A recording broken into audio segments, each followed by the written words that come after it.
Hi, I'm Erin Welsh. And I'm Erin Allman Updike. And this podcast will kill you.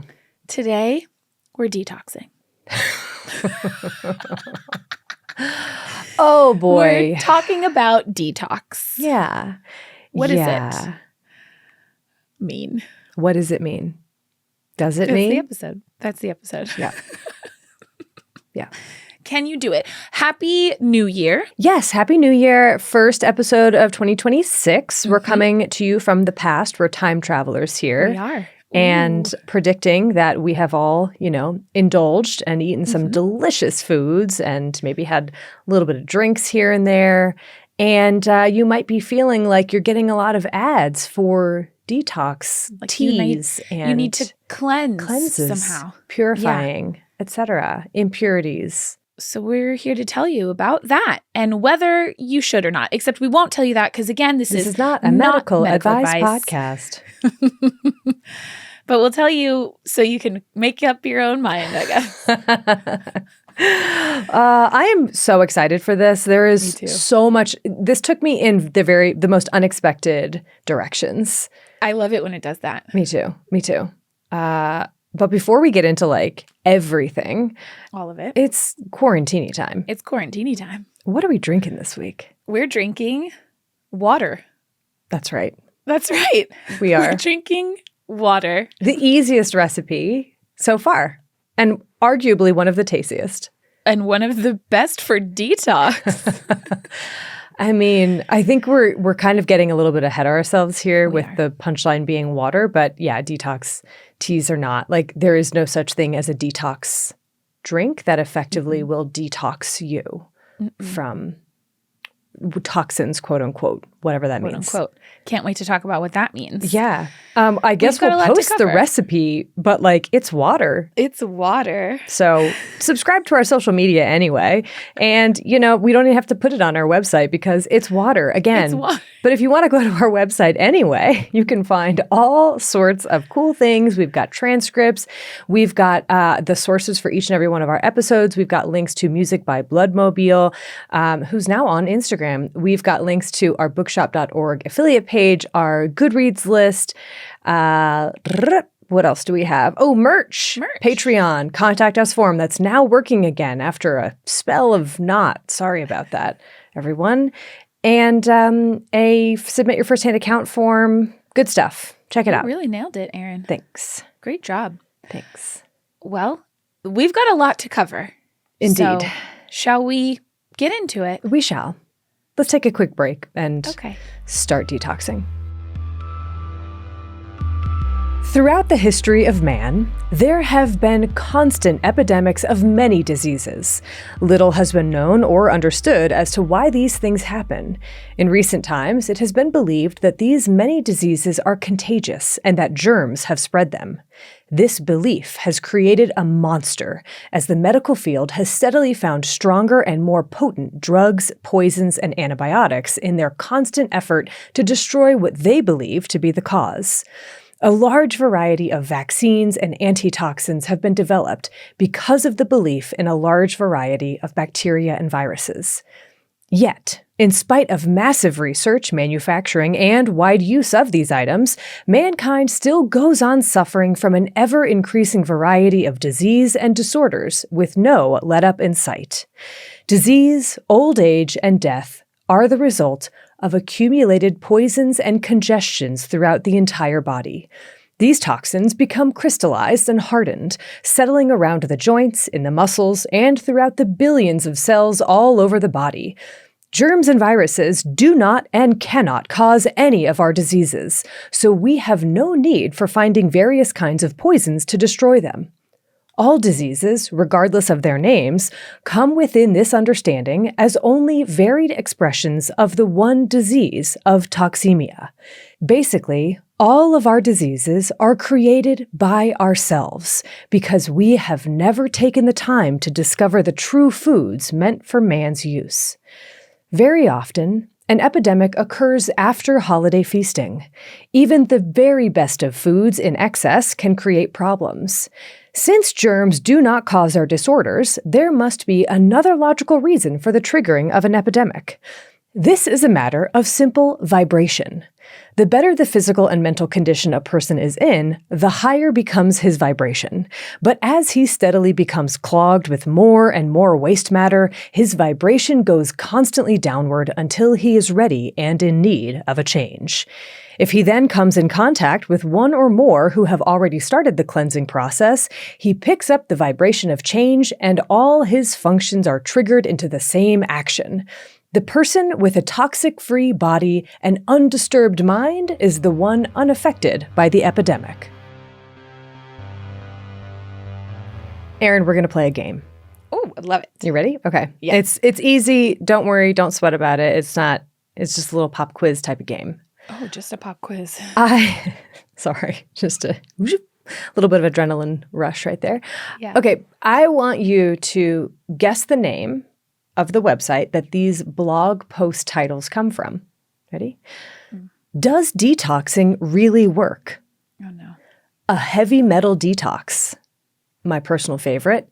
You probably have a parasite. Here's what to do about it. Oh, okay. I'm supposed to guess what website those came from? Yeah. I'm really worried that it's something that you would think is legit. Like, I don't know. Don't worry too much about it. Okay, good. I don't know. Detoxdiet.com, Erin.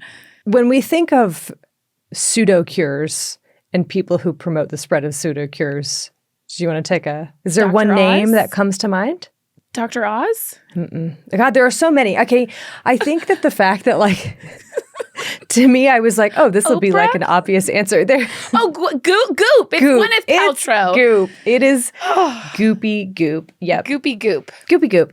Yeah, there are, and those are just a sampling. There's lots more where that comes from. Those are the ones that were more detox related. And by the way, do you want to know about what you're supposed to do for your alleged parasite? Is it ivermectin? It's not. According to the author of that blog post, quote, in my experience, an 8-day mono-diet goat milk cleanse accompanied by a specific vermifuge made of antiparasitic herbs is the most successful treatment, end quote. For what? The parasite that you probably have. Your friendly neighborhood parasite. Right, but really you're just pooping out the lining of your intestines when you Also, see that in the toilet. Milk mono-diet? It means just goat milk. I can guess that. Okay, I'm just saying. I know. But yeah, I mean, I called out Goop because they're one of the biggest offenders in promoting these pseudo cures, but they are far from the only ones profiting off of this fear-mongering and snake oil. Mm-hmm. In 2025, the detox products market was estimated at nearly $70 billion globally. Just for detox products? Detox, yeah. And over the next 5 years is predicted to grow substantially with a forecasted revenue of $95 billion by 2030. Sounds like a lot, right? Like $95 billion is a lot. That's just a tiny sliver of the global wellness industry, which in 2023 was estimated at $6.3 trillion, predicted to hit $8.5 trillion by 2027. Wellness, yeah. Yeah. What detox means or what constitutes a detox product, it's not always clear-cut by design. Mm-hmm. But think of, your master cleanses, your colonics, your chelation therapies, books promoting detox diets, skincare products that claim to rid you of wrinkle-causing toxins, those stickers you put on the bottom of your feet that are supposed to leach away heavy metals from your body. Mm-hmm. Like magnet bracelets and stuff, green juices and superfoods, supplements that allege to eliminate harmful waste. I mean, we could spend the rest of the time just talking about the products. Yeah. But what is it that these detox products, what are they actually selling? Yeah. Right? They're not selling you ways to detox. They're not selling you some, active ingredients that's doing anything at all. What they're selling you is an opportunity to reinvent yourself. A sense of protection from the dangerous world outside and absolution from the unwise, indulgent choices that you have made. Ugh. Essentially, they're selling you hope and rebirth. And with this, detox products are carrying on a millennia-old tradition. spending money on products that at the best do nothing and at the worst do harm so that you can feel like you have made the optimal choice for your health. Detox is such a vague term that tracing its history or the history of the idea of detox, it's a slippery beast. But if we think about a detox product as something that, restores the body's balance or quote unquote flushes out waste or jumpstarts your metabolism or enhances your liver's detox capacity, then the history of these elixirs, purgatives, teas, diets, cleanses, enemas goes back millennia. And I want to distinguish here just right off the bat between like detox as in for, certain drug and alcohol programs. This is like we're talking about detox in the wellness industry. Yes. And I know you'll talk about the difference. Yeah. I will, because I do think it's a really interesting part of how we view the concept of detoxification. Yeah. Like the way that we use that word in medicine can mean multiple different things. And I do think that that's so we'll talk a little bit more about it later. Right. And it has been co-opted by like the wellness industry to sell meaningless scam products. Yeah. Doop. Okay. I haven't said these words in a while, so I'm excited I get to say them. The Eber's Papyrus, I still don't know the right way to say it. Someday. 8 years later. From ancient Egypt, written around 1550 BCE, describes various suppositories, purgatives, enemas, and emetics, all to rid the body of the disease-causing agent. Diet and impure foods were considered to be the primary drivers of disease, and so these formulations were intended to basically like clean out your guts, thus evacuating the impurities and preventing them from reaching your bloodstream where they would cause disease. Okay. And maybe these various, recipes would be administered orally, like a mixture of milk, sycamore fruit, and honey, which was guaranteed to open the bowels. Or they might be delivered another way, like via a cow's horn with the end cut off. But stuck into your butt. Okay. Yeah. Sorry, just was like, I was expecting like an enema type, but the cow's horn really threw me off there. Oh, well, that's the tip of the iceberg. That's the cow's horn tip of the iceberg. Okay. Bile salts and ox bile were often common enema ingredients delivered this way. Yeah. Hundreds of recipes, are listed in the Eber's Papyrus for medications to be administered via the rectum. The legend goes that the ancient Egyptians invented enemas after watching the ibis, the bird, that bird. Longing legs. Big beak. Storky thing, yeah. Yeah. Oof. Sorry, ornithologists. Ibises. That they, after watching the ibis draw up water into its beak and then insert it into its butt to wash out decaying poop. Ibises do not do this. Like, they do not self-administer enemas. Let me just say that. Let me clarify. But apparently they do splash water on glands near their butts. And so it's probably like they saw that and then they use their own little bidet. They've made their own bidet. Exactly. Love it. Love that. But also I don't know, like, is this just like a Just So story that somebody was like, oh, and then Galen was like, by the way, the Egyptians saw the ibis doing this, and that's why they thought about enemas. So anyway. Okay. But however people came to use enemas, also enemas were widespread all over the ancient world. Right. Yeah. Everyone came up with enemas. Honestly, it makes sense, right? Like you've got two main routes. Exactly. You're going to use them both. You're gonna use them both, yeah. Yeah. And enemas were popular, very popular in ancient Egypt and in ancient Greece and in ancient Rome and really across the entire ancient world. Enemas everywhere. Ancient Babylonians used enemata, which is the plural for enema, or is like you can use that, one of the plural, enemata, yeah. As early as 600 BCE, this recipe was thought to expel the disease-causing demons from the body. Ready? Quote, mix rock salt and ammonia with unmixed wine. Let him take it without food through his mouth, as well as by his anus, and sprinkle him with it, and he will recover. Just covering all the bases there. Just everywhere. Everywhere. In ancient Greece, there were literally enema doctors. Clysters was the much more common word used until the 19th century, but it was not specific to the rectum. It was also like included vaginal douches and like bladder lavage and stuff like that. Hippocrates and Galen loved enemata. And also enema comes from the Latin from meaning throw it in. Throw it in. Just toss it in there. Toss it in. They were used as a standalone, like just to like clean it out, kind of like you're just purging, right? Or to administer medicines. Some physicians opted for straight up water or saline, while others preferred a more complex mixture with like oil and honey and milk and other ingredients. Bile was a really common ingredient from various animals.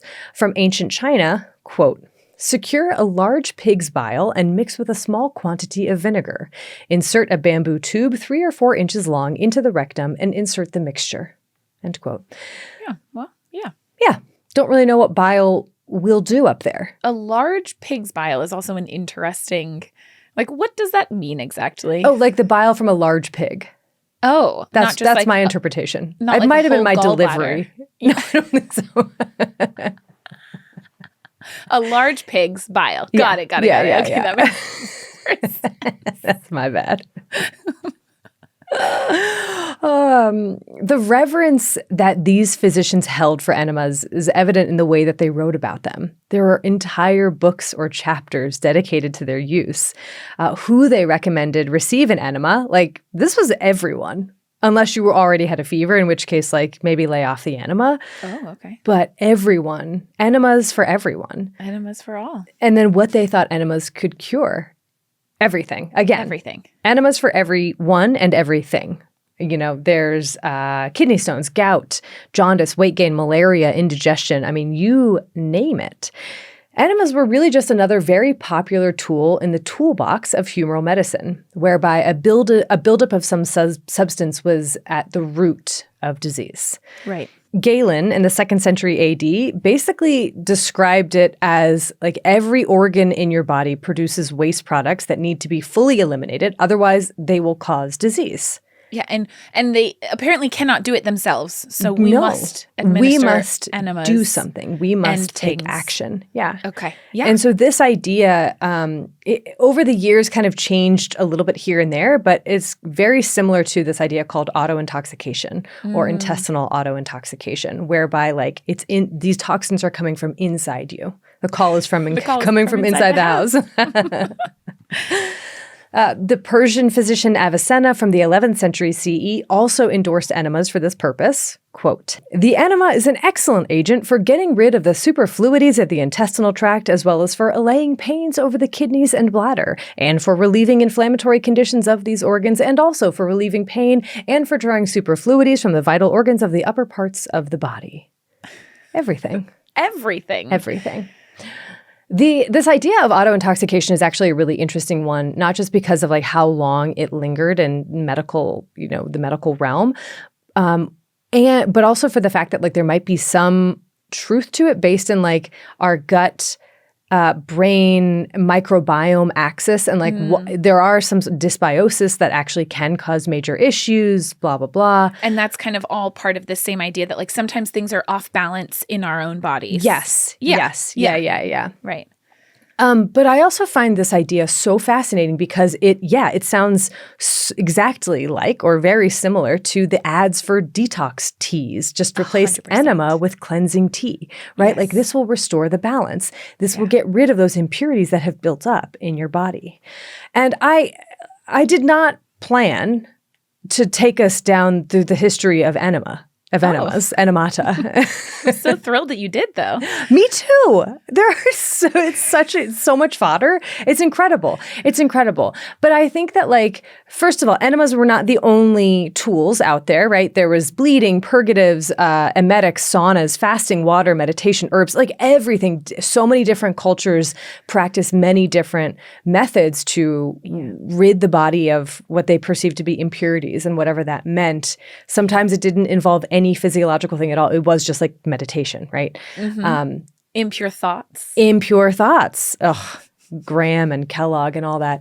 But I think that enemas really stood out to me because of the language used to describe, what they do. Very specific of like the buildup, the impure, the what toxins or the like. Yeah. It's and really interesting. The vague explanations as to why they do what they do, what they're actually doing, who should have it, everyone again. And it's just like also fun. So anyway, they were incredibly popular. So these enemata, you're like, okay, cow's horn, that threw me off. Yeah. That's the least of it. All right.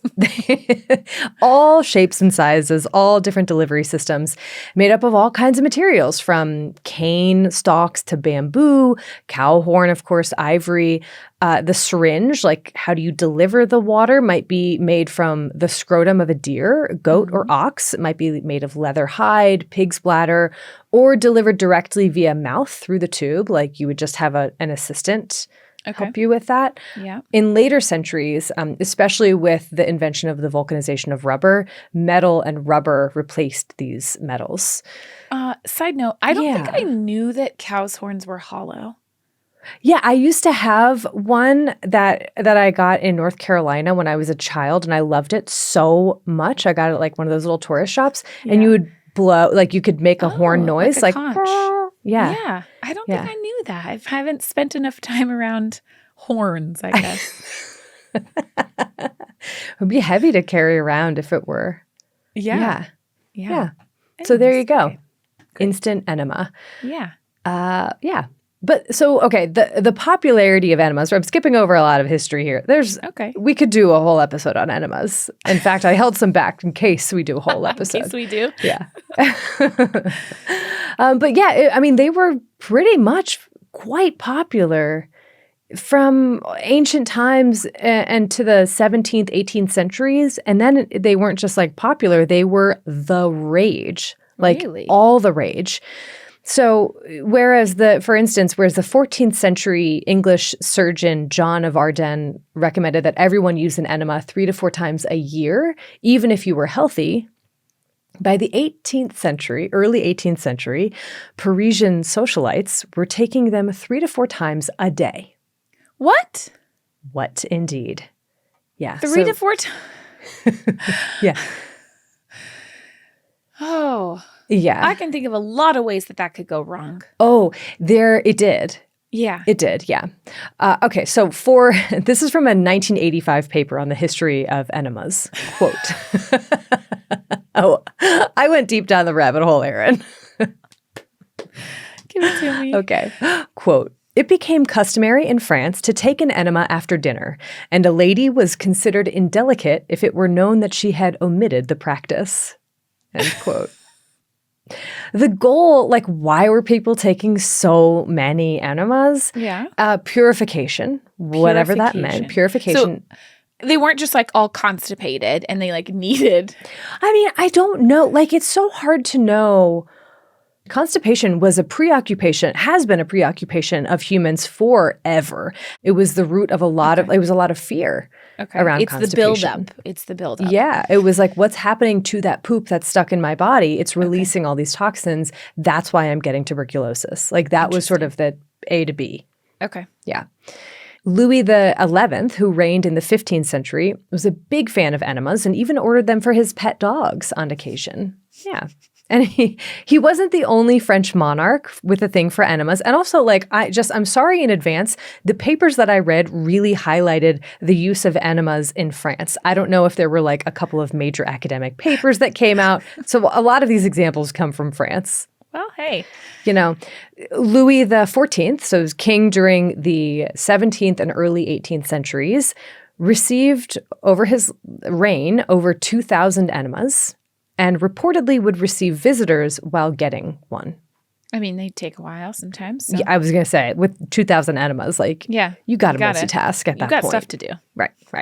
Get that business going. Yeah. They were so commonplace, enemas, that they appeared in literature, like Shakespeare even mentions enemas, and they also appeared in art and like naughty art. The recipes for enemas or enema liquid grew more inventive. Sometimes it was scented with pleasing odors like rose or orange, or tinted with nice colors to give it more visual appeal. Mm-hmm. And it wasn't just the liquid that people experimented with. The delivery system was also up for improvement, like the clyster chair. What is a clyster chair? Please tell me. Okay, quote, a bench-like piece of furniture with a rectal nozzle sticking upright in the middle. The user sat on the nozzle while pumping a handle up and down to inject the enema. End quote. Okay. Yeah. It gets better. Mm-hmm. Because there was also something called the fumigator. Please tell me about the fumigator. I will. I cannot wait. The fumigator was a metal canister filled with burning tobacco, right? You got the metal canister, burning tobacco in the middle, 2 tubes attached to it. Okay. 1 tube went up your butt and the other into an assistant's mouth to blow smoke up your butt. So you know that saying? That saying? That's what it's from. That's what it's from.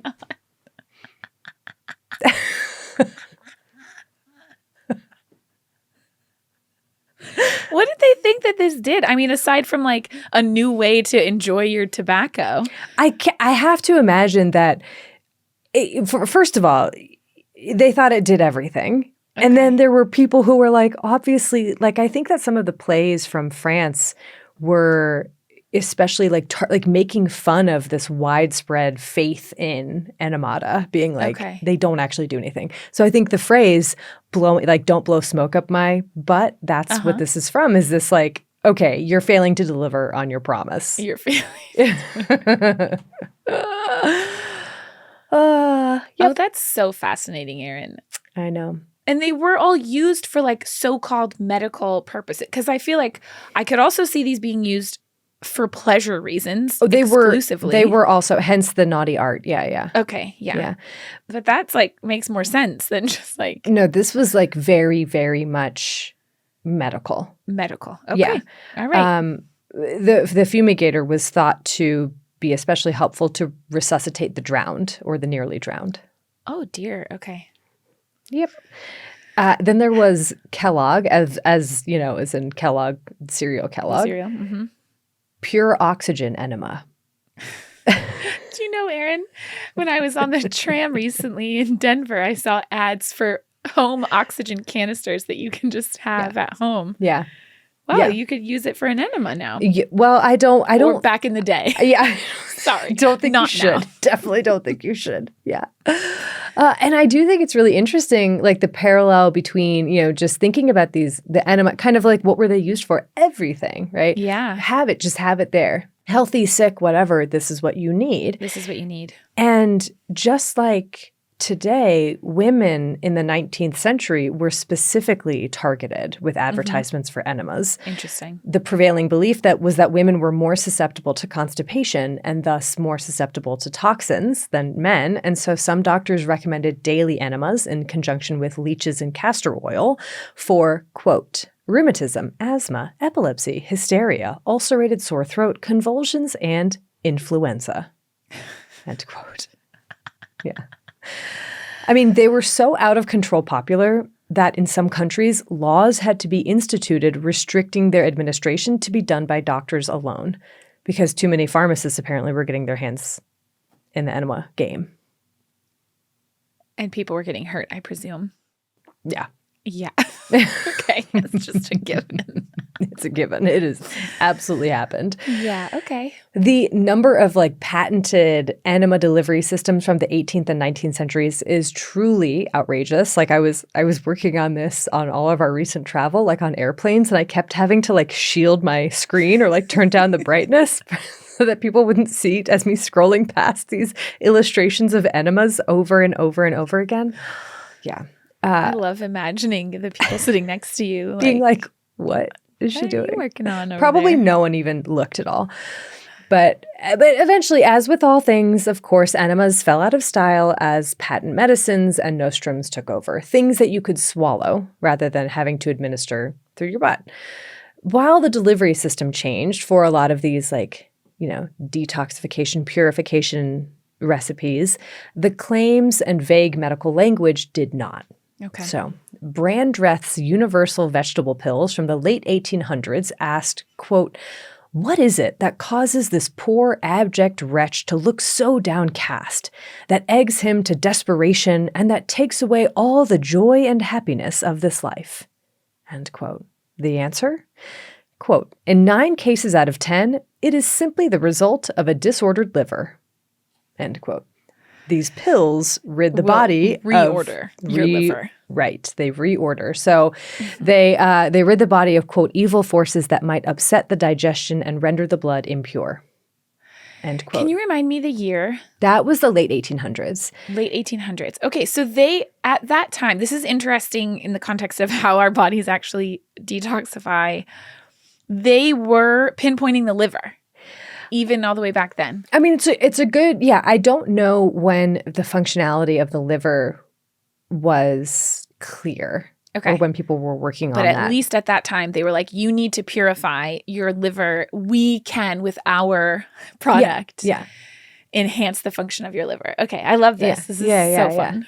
But it also sounds like that. So I just read you that ad. You have that in your mind. And I'm going to read you like the claims from a cleanse tea from 2023. Yes, give it to me. Quote, "Had too much of a good thing? Feeling out of balance, a bit heavy or puffy? Then it's time to get clean. The ingredients' cleansing properties encourage healthy digestion and help to keep the kidneys flushed." End quote. It's the same. It's the exact same. We're going to say kidneys this time. Yeah. Liver's overdone now. Right. Let's just get a little bit of a specific organ, though, in there to kind of add some scientific credibility. Yeah. Right. So there's like the vague claims about toxins and or physiological upset, check. A promise that all parts of your life will improve if you just take this pill, tea, cleanse, enema, check. Check. No substantive information about active ingredients, mechanism, concentrations, etc., check. Check. Not subject to mandatory safety testing, check. Check. It's true that the 2023 tea is required to disclose ingredients, unlike Brandreth's universal vegetable pills, but that tea does not have to state, and basically none do today, how much of each ingredient is present, or they also don't have to establish a safe limit for those ingredients. Nor do they have to provide any efficacy data whatsoever. Nope. None. Long story short, the detox teas and cleanse supplements of today are essentially the enemas of the past, or vegetable pills of the past, just with updated language. It's less rid thyself of impurities and more flush out those yucky toxins. Ew, you're so puffy. By the end of the 19th century, this idea of toxins causing a vast array of diseases, it took on a more scientific tone as some physicians formed this idea or formalized this idea, auto-intoxication, which I referred to earlier, where it was believed that the bacteria in your retained poop led to a buildup of toxins and ultimately disease. And so this kind of married this new concept of germ theory with the ancient, deeply held, innate belief that poisonous substances from the food we eat, from the water we drink, from the air we breathe, even from within, are at the root of all of our illnesses. A leading proponent of auto-intoxication wrote in 1887, quote, "I have said that the organism in its normal, as in its pathological state, is a receptacle and laboratory of poisons. Man is in this way constantly living under the chance of being poisoned. He is always working toward his own destruction." That's so interesting, Erin. I know. I mean, because it's not like wrong. Like we are constantly exposed to toxins. We are. And to toxic substances and to things that can cause cell damage. And so is every animal and living thing on the planet. And the thing is, auto-intoxication, it's not. There are impurities. There are choices that we make where we eat food that's not great for us. Ultra-processed foods, right? Cured meats, not great for us. Yep. Alcohol. Tobacco. Yeah. And yet, the problem is not with those claims, but it is in saying that this pill, this supplement, this tea will fix that for you. Well, it's like assuming that like because I've found this thing, therefore our bodies are all broken, and like I will sell you the key. Oh, yeah. Yeah. Because it's like, well, what do you do about if auto-intoxication, if this idea that like our retained poop is causing all these toxins in our body, what do we do about it? Well, again, constipation is the issue, right? But what causes constipation? In the eyes of some leading auto-intoxication proponents, it's the colon. So the scientists— get rid of it? Yeah. No. Yeah. No, Metchnikoff, who was like a very famous scientist, he claimed that the colon was a vestigial organ. Oh my God. I found a paper by Kellogg, our fave, in 1917 titled, I love this, "Should the colon be sacrificed or may it be reformed?" Our whole entire Colon. Oh my gosh. I know. Everyone, just wait a few weeks till our poop episode so you can understand how important your colon is. V important. V, important.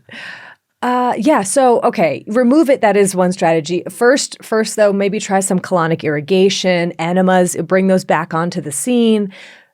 But if those didn't work, then yeah, elective removals of the entirety or bits of the large intestine were done. And I don't know how many were done, but the colectomy era, quote unquote, lasted about 10 years from, say, 1910 to 1920, 1907 to 1917, roughly. That feels way too recent. Oh, yeah.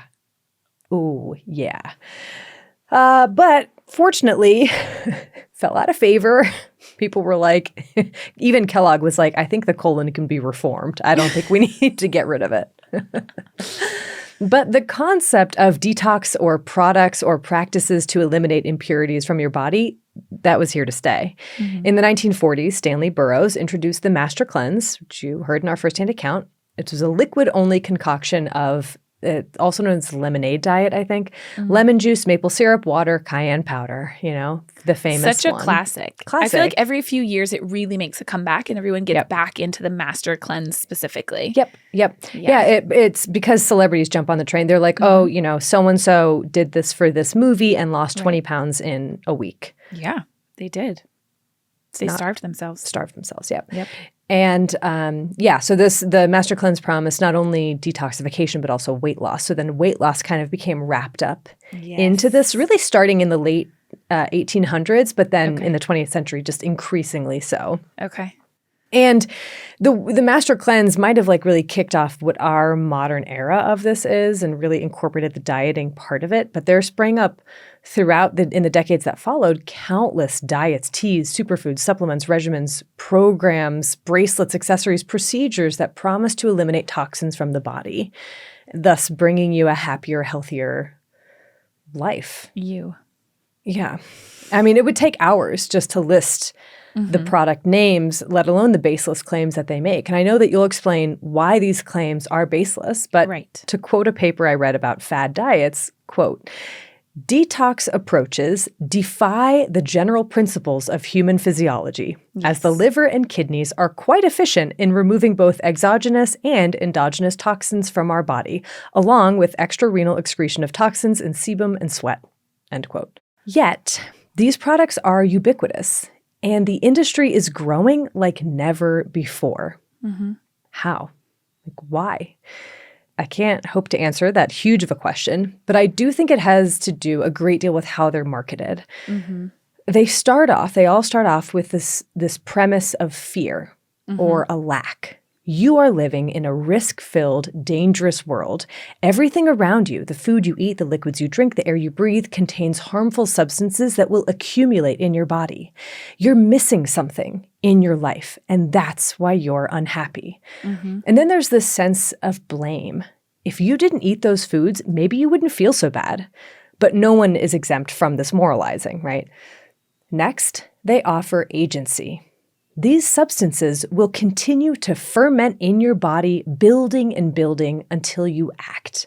Not only do you have the agency to do something about this with X product, but you will be foolish to let this opportunity go. You have a responsibility to yourself, and not drinking this tea or committing to this diet would be a shameful act, not only to yourself, but to your loved ones. You can and should make the right choice here. And then they promise the stars. Mm-hmm. If you follow this diet the precise way, this will happen. Mm-hmm. If it doesn't, it's because you have failed. You did not commit. You did this. Yeah. I want to read you a quote from a Goop post titled, "Does Detoxing Really Work?" Oh, no. Okay, let me prepare myself for this. Take a deep breath. Cleansing breath again. Mm-hmm. All right, here we go. Quote, "We must turn this thinking around and adopt a detox lifestyle where we are living in a healthy and reasonable way most of the time so that we are constantly detoxing because we are constantly exposed to unwanted chemicals. And save the binging for the bad stuff. Break down and have some yummy barbecue ribs and fries if you must. But make that the exception. Or maybe a cheese platter is your big weakness, as long as it isn't a daily cheese platter." End quote. There's so much moralizing around food. Around food, yeah. You must be constantly vigilant to the danger that surrounds you, and if you aren't, you're a failure. There is no range of acceptable choices. There is one right answer.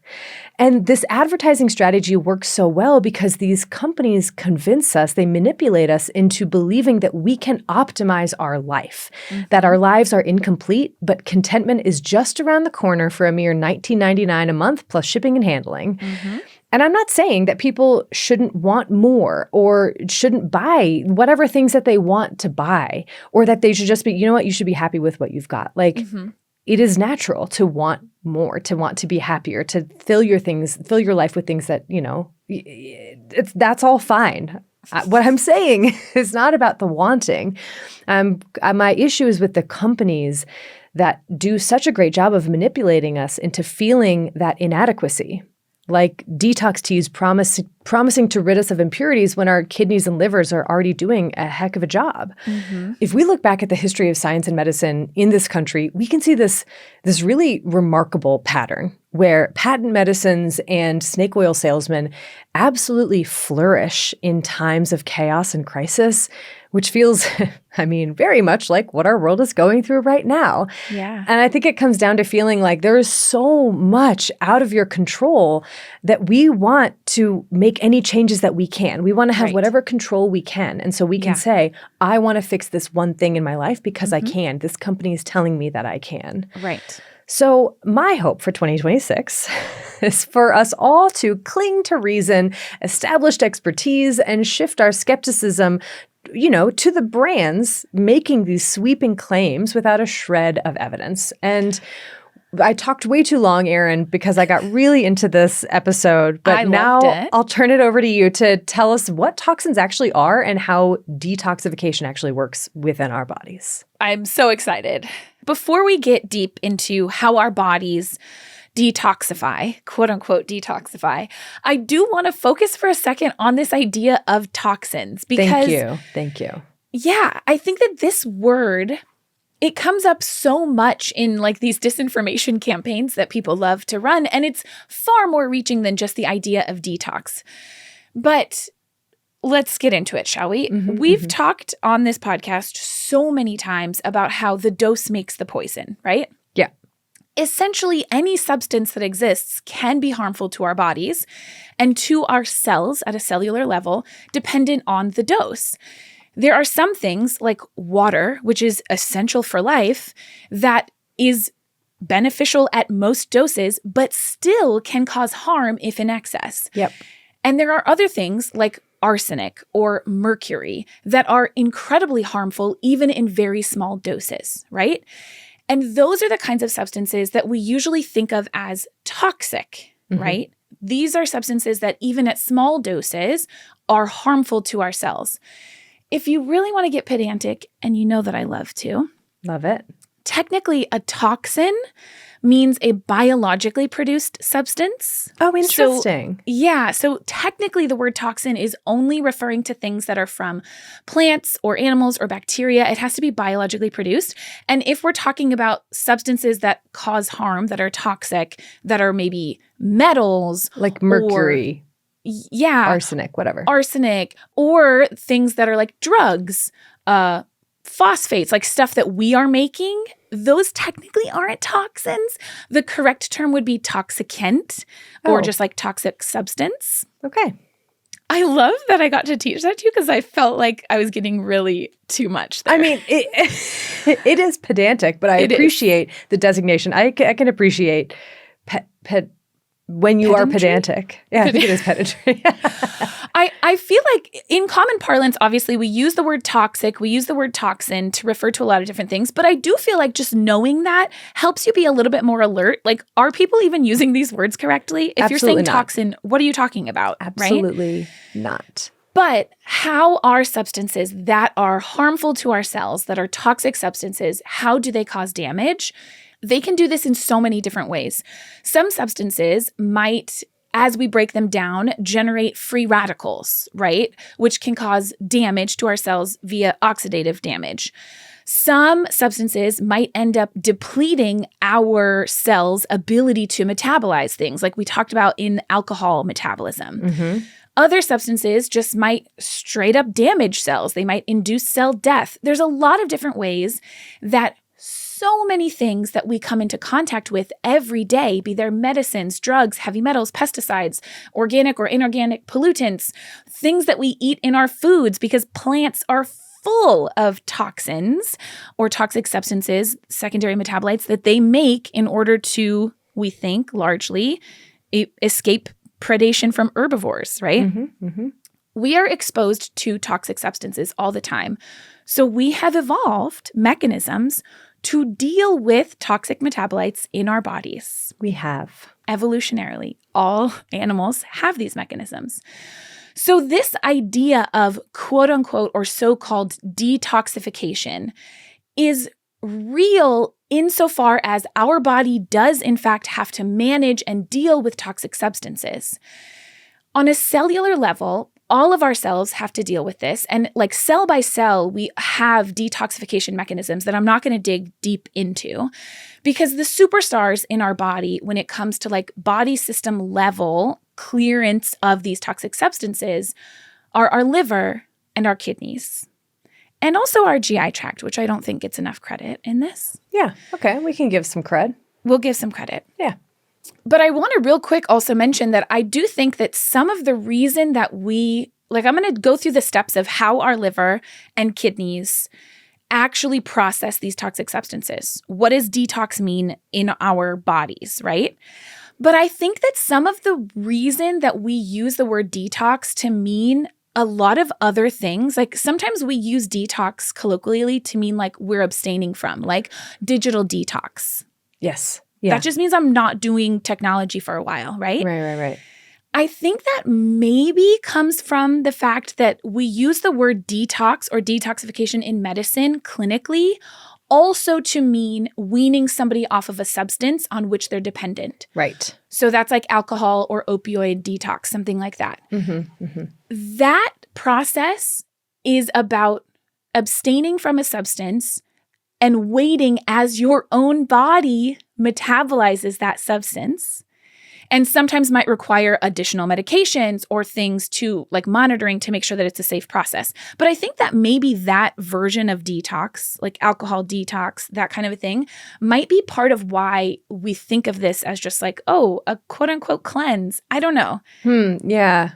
Like it's a different, I'm going to not talk about that. I'm talking about what is our body doing to deal with toxic stuff. Right.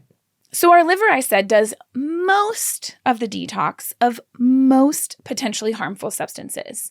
And it does this in 3 main phases: metabolism, conjugation, and elimination.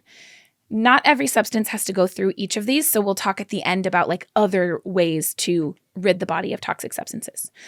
But first, we metabolize things. So that means that we break substances down into smaller pieces, or we break them down in ways that hopefully makes them less toxic.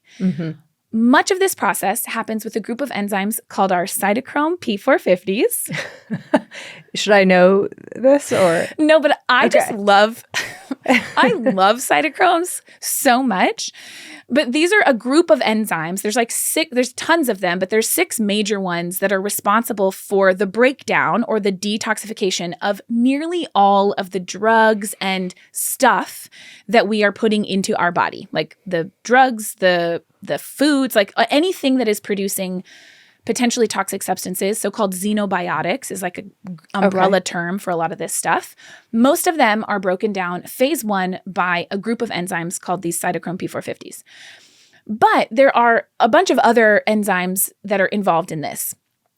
This process, the goal is to break things down to be less toxic. Sometimes, though, it actually creates more harmful substances. As we talked about in our alcohol episode, the breakdown process of alcohol, how we add like OH groups to it and break other things off, actually produces things like reactive oxygen species that can end up causing damage to our cells. Right. But that's why phase 1 is not the end.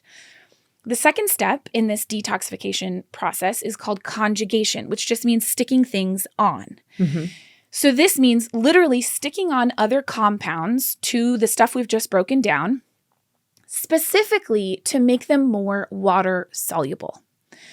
So it turns out that a lot of the toxic stuff that we might be exposed to or ingesting is what's called lipophilic. So it's attracted to fats. Yeah. And just like water and oil don't mix in your salad dressing unless you have an emulsifier in there, our liver has a whole system of other enzymes that help to emulsify these toxic things in our bloodstream. That's not a great analogy because it's not quite emulsification, but you can think of it that way. I imagine just like what the liver is doing, like shaking it up. Yeah, it's just adding things to it, right? You got to add something. You got to add, okay. To make them more water soluble. Yeah. So that allows for these fat soluble compounds that would otherwise stick around in our bodies to be dissolved so that we can pee or poop them out.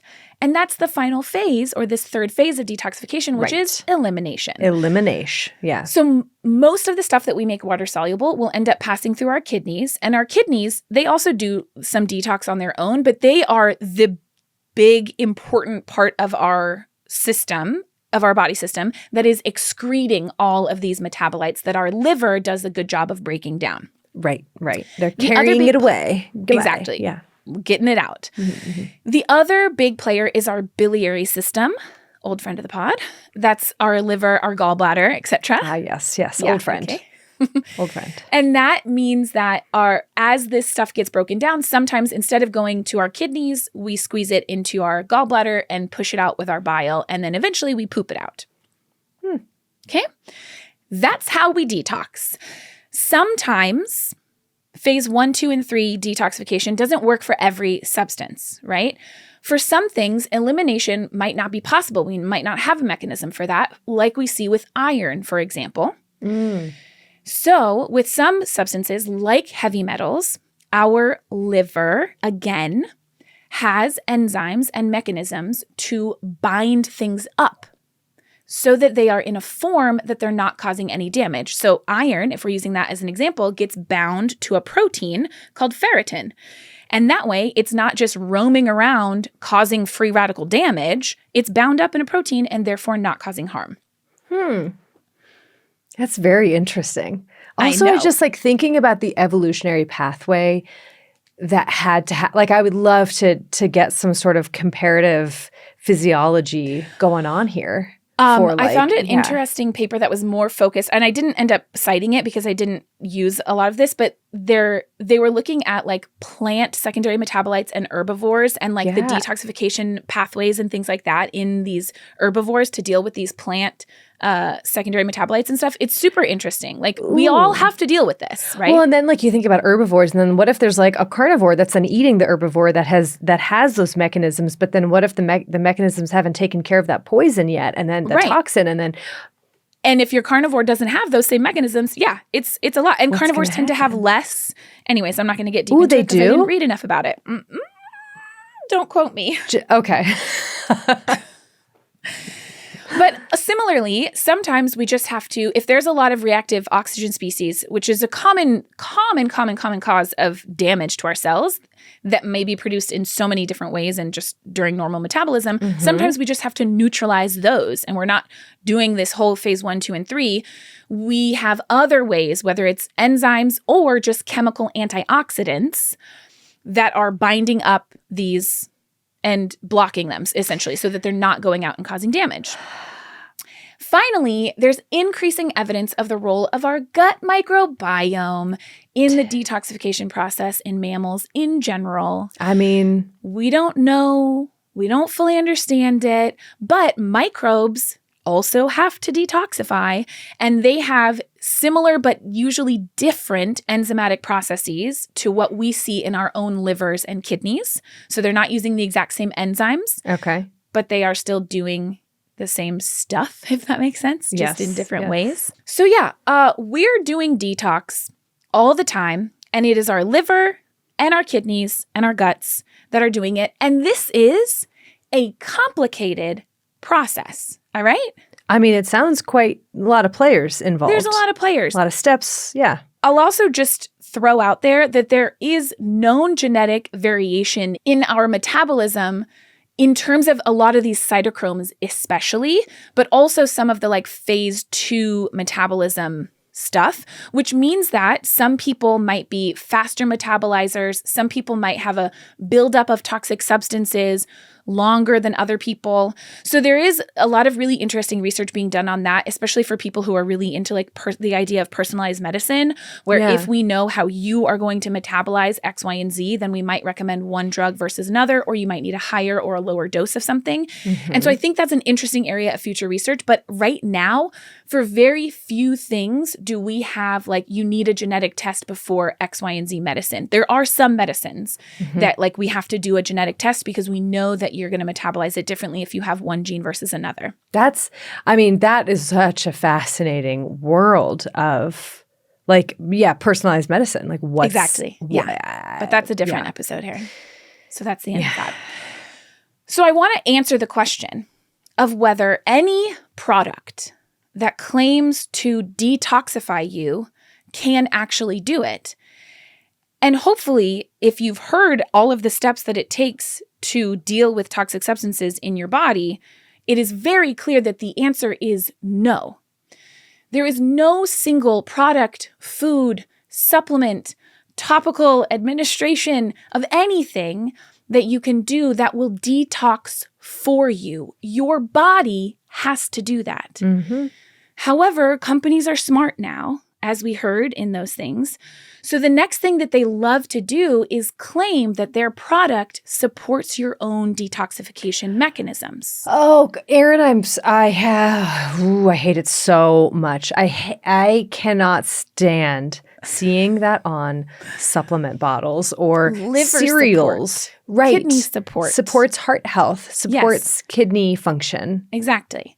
So is there any data to support this idea? There is no good data to support not just any particular detox diet or supplement or fasting protocol, but even there is no data to support the idea of detox diets on a broad scale. Right. And let me tell you why. I want to dig a little deeper onto why that is that we don't have data to support this. Yeah.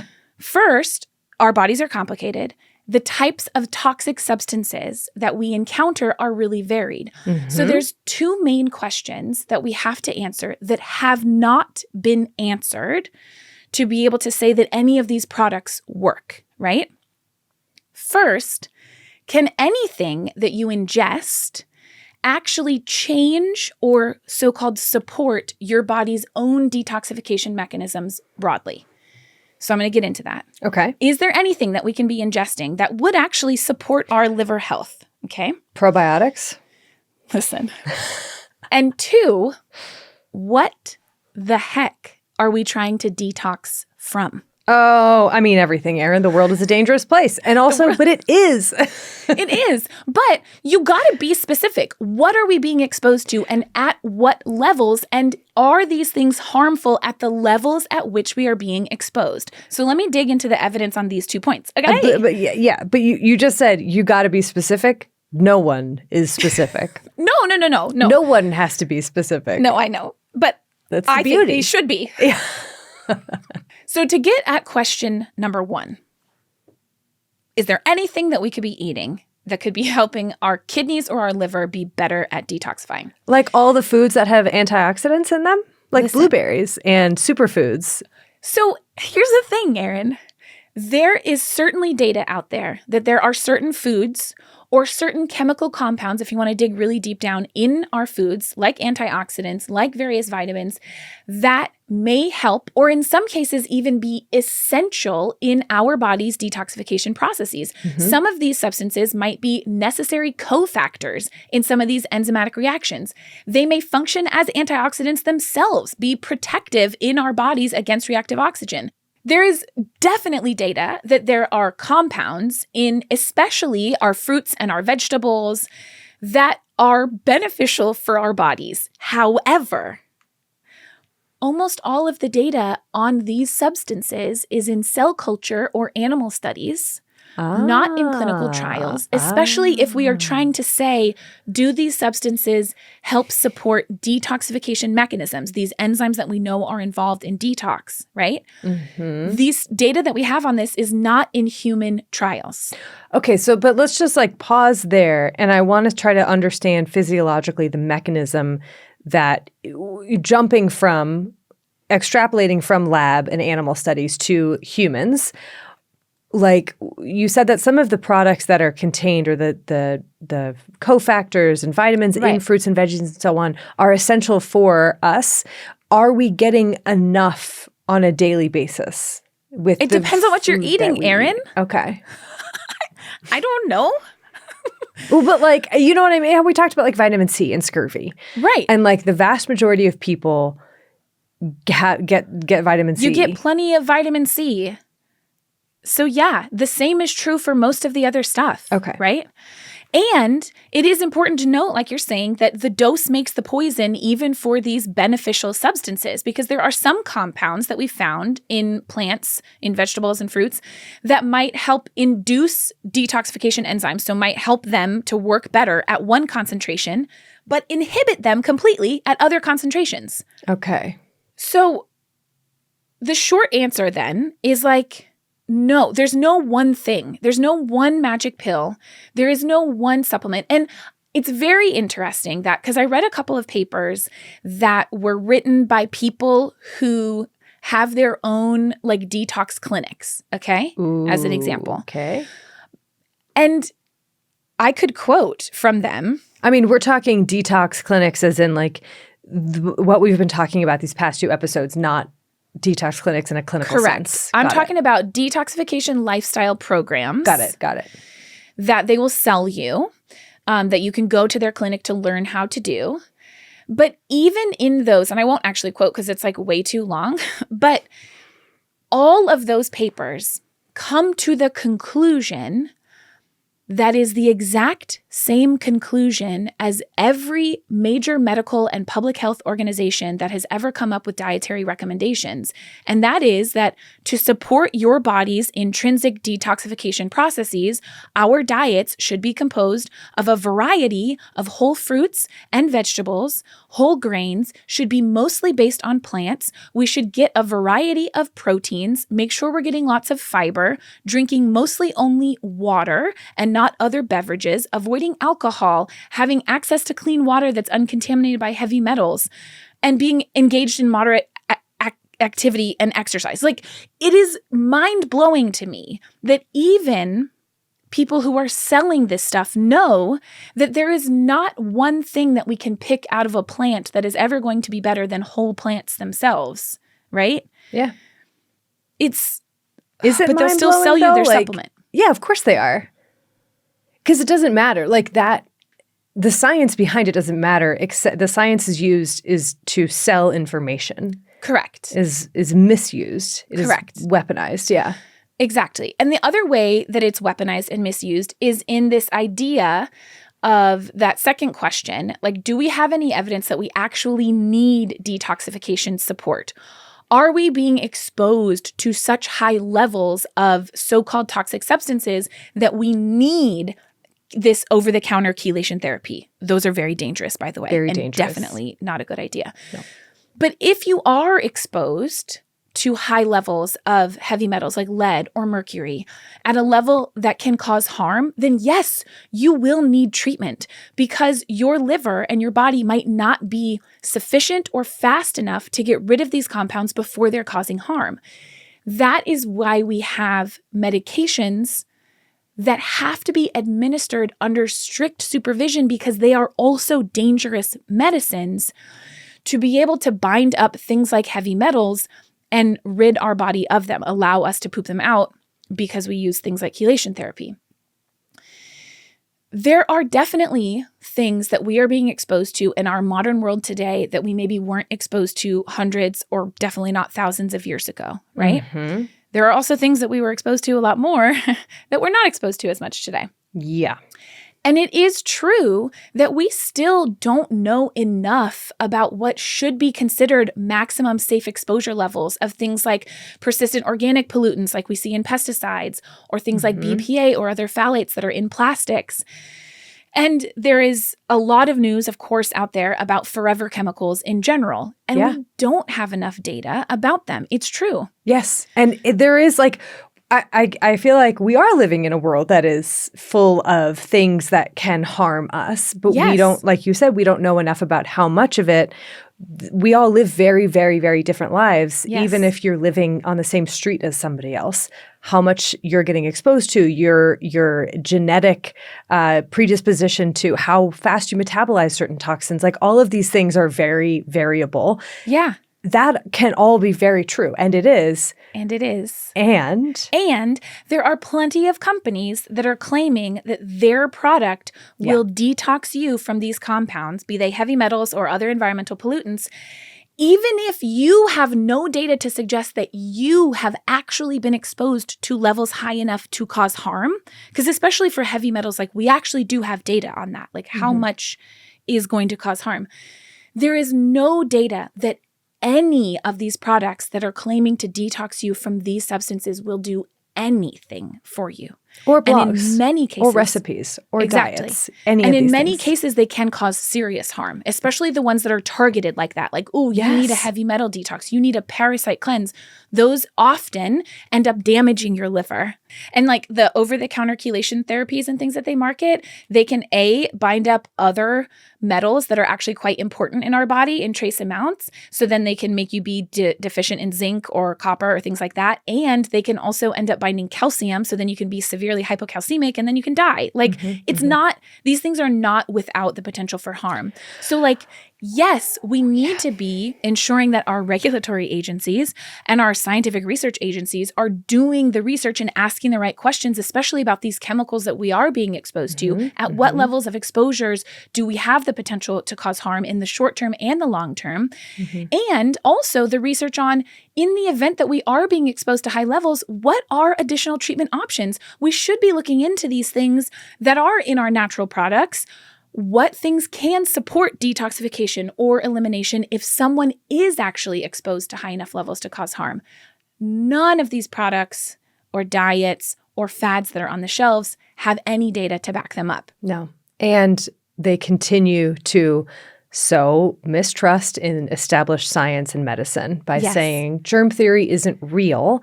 Buy my book on the master cleanse instead. I think, honestly, for me, if I just can complain for a moment. That's what we've been doing for the past hour and a half. I know. For me, I think one of the things, there's a lot that gets to me about this detox trend in general. And it's not just the clear grift that the supplement companies or other organizations claiming to detox you are running, it's not just that like they're counting on and they're preying on our lack of understanding about biology. It's not just those things. For me, it's also so frustrating that these detox products push this notion that our bodies are broken and we need their products to fix them, because our bodies are dang incredible. Like, our kidneys and our liver are working so hard every day. They never get appreciation. And to be told that a tea can do their job is offensive. I mean, there is so much that is upsetting about it, because it's like every single product is telling you that this is going to change your life for the better. This is the thing that you need that will make your life happy. Yeah. And that's not the case. And it just is like, it just kind of feels gross. Yeah, I know. I feel toxified by detox advertisements. Yeah, I agree. The end, Darren. Sources? Yep. I have so many sources about enemas and beyond. I have a lot. There's a two-parter I read by Friedenwald and Morrison. They're both published in 1940, The History of the Enema. It's a two-parter. Love it. And then there's a paper that I really enjoyed by Baki from 2025 called The Eternal Allure of the Panacea, How Narratives and Biases Sustain Panaceas. Love it. And then this is one of my favorite papers I've read recently. It was, everyone should go. It's by Eberhardt, published in 2022, titled, You Probably Have a Parasite, Neoliberal Risk and the Discursive Construction of the Body in the Wellness Industry. Absolutely fascinating. I love that. Fascinating. I'm going to read it. Yes.